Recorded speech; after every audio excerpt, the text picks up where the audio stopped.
بسم اللہ الرحمن الرحیم۔ تراویح اور حافظ قرآن۔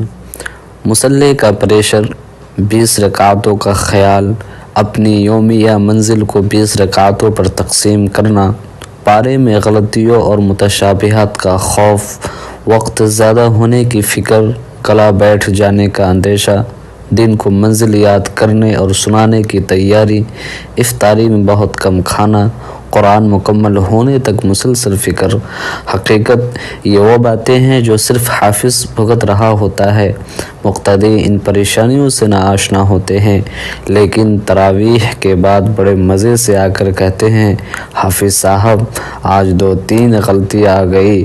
کوئی کہتا ہے آج بہت تیز پڑھ رہے تھے، اور اگر اگلے دن آہستہ پڑھے تو کہتے ہیں آج تو قاری عبد الباسط بن رہے تھے، یا آج بہت ٹائم لگا دیا۔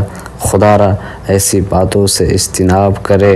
اللہ تعالی ہم سب کو سمجھنے کی توفیق عطا فرمائے۔ السلام علیکم ورحمۃ اللہ